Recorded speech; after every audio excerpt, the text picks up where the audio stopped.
मैं अपनी शिक्षा, कार्य, अनुभव और ज्ञान से ये वीडियो बना रहा हूँ। जरूर देखें क्योंकि ये वीडियो कक्षा 5 से पीएचडी तक के विद्यार्थियों और लोगों के लिए उपयोगी है। यदि अनपढ़ भी देखते हैं तो जीवों के विकास को समझकर अपना समय सदुपयोग के साथ ज्ञान बढ़ा सकते हैं। मानवता अपना और जीवों के विकास और आधार को समझने में सफल होती है तो उज्जवल भविष्य की ओर आगे बढ़ सकती है। जीवन चक्र के इकोसिस्टम को समझ सकती है। ये ज्ञान मानव सभ्यता को स्वस्थ जीवन शैली की ओर अग्रसर कर सकता है। मैं राजाओं के शाही राजगुरुओं के राज परिवार का सदस्य हूँ। ज्ञान विज्ञान की सही समझ मेरे शरीर की कोशिकाओं के जीन संरचनाओं में प्रचुर मात्रा में है। फिर भी कोई त्रुटि होती है तो माफ करें। हिंदू मान्यताओं के अनुसार हम राजपुरोहित कहलाते हैं।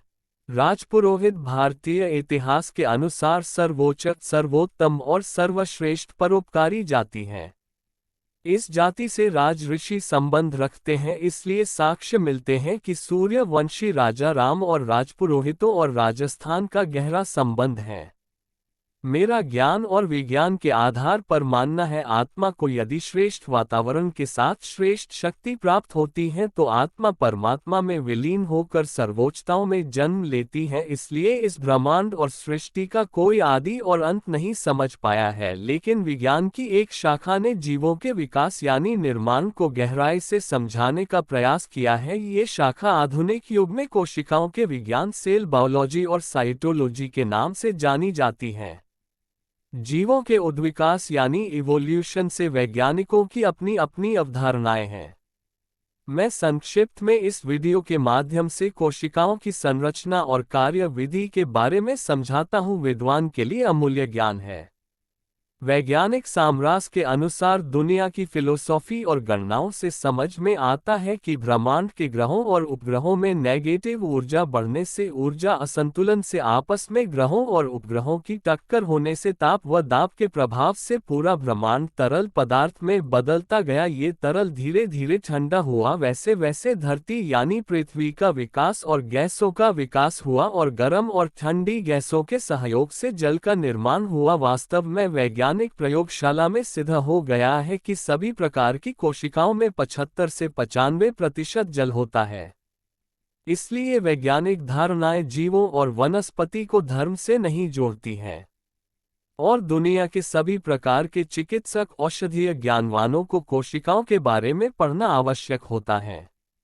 माना जाता है कि ब्रह्मांड में जब जल निर्माण हुआ उस समय एक कोशिकीय जीवों की उत्पत्ति हुई, उसके बाद बहुकोशिकाओं से वनस्पति जगत और प्राणी जगत का विकास हुआ। इससे ये सिद्ध होता है कि जीवन की आधार इकाई कोशिका ही है। ऊर्जा संतुलन के लिए ही परमात्मा की फिलोसॉफी कहती है कि अच्छे कर्म करने चाहिए जो पॉजिटिव ऊर्जा को बढ़ाते हैं। पॉजिटिव ऊर्जा ही रॉयल जीवन शैली प्रदान कर सकती है। एक कोशिका को उचित दशाओं के उपलब्ध होने से उपापचय और जनन और वृद्धि के परिणाम स्वरूप विभिन्न प्रकार की बहु कोशिकाओं से भिन्न भिन्न प्रकार के जीव और वनस्पति जातियों का विकास हुआ। इसी का परिणाम है मनुष्य जीवन। इसलिए कोशिकाओं को जीवन की आधार इकाई समझा जाता है। सभी को कोशिकाओं का यह वीडियो देखना चाहिए। वैज्ञानिक और विज्ञान कोशिकाओं के नर व मादा में स्वतः परिवर्तन के कारण से परमात्मा और शक्ति में विश्वास रखते हैं। शक्ति ही ऊर्जा है। संजीवों के अध्ययन की शुरुआत ही कोशिकाओं से होती है। जर्मनी की विश्व प्रसिद्ध Frankfurt Johann Goethe University biology के क्षेत्र में दिन प्रतिदिन उन्नति कर रही है। इसी प्रकार विश्व के कई शिक्षण प्रशिक्षण संस्थान बहुत अच्छे जीव वैज्ञानिक तैयार कर रहे हैं और पॉजिटिव ऊर्जा से अच्छा पर्यावरण बनाने का प्रयास कर रहे हैं। ये लोग मानवता के लिए देवतुल्य होते हैं। अच्छे कर्मों की फिलोसॉफी को स्वीकार करते हैं। सजीव जगत का आधार कोशिका होने के कारण ये कोशिकाएं ही सजीव इकोसिस्टम की जननी कहलाती हैं। जीवन का सही महत्व ही श्रेष्ठ इकोसिस्टम से भोगने को मिलता है। सबसे बड़ी बात, श्रेष्ठ इकोसिस्टम ही कम से कम धन में रॉयल जीवन शैली प्रदान कर सकता है और देश को श्रेष्ठ राष्ट्र बना सकता है। वीडियो को ज्यादा बड़ा ना बने, इसके लिए आप वीडियो चित्रों को गहराई से अवलोकन करके देखें और पढ़ें।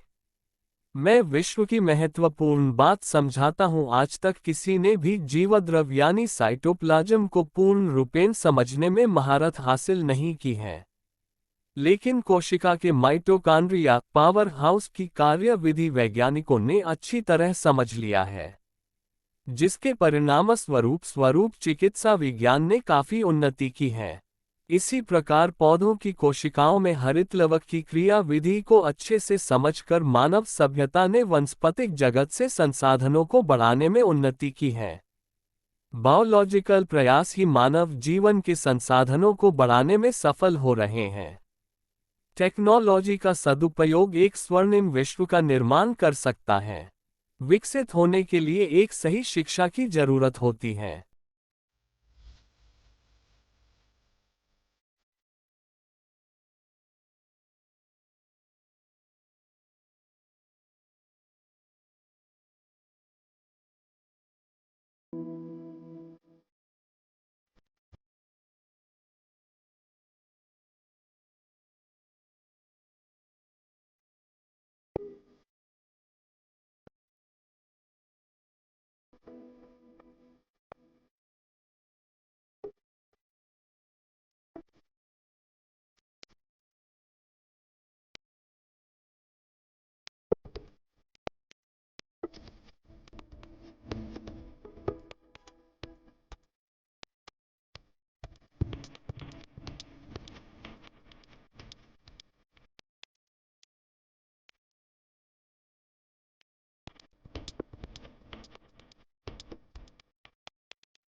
वीडियो के अंत में मैं कहना चाहता हूं कि आप अच्छे ज्ञान को प्राप्त करके एक विश्व के विकसित मानव बन सकते हो। जब विकसित मानव की संख्या बढ़ेगी तो स्वतः ही आप विकसित राष्ट्र के नागरिक बन जाएंगे और भारत विकसित बनता जाएगा। हमेशा अच्छे लोगों को सम्मान प्रदान करें। अच्छे लोगों पर धनबल के आधार पर अत्याचार ना करें। धन का सदुपयोग करें। वीडियो देखें और अच्छा लगे तो आने वाले वीडियो देखने के लिए मेरे चैनल को सब्सक्राइब करें।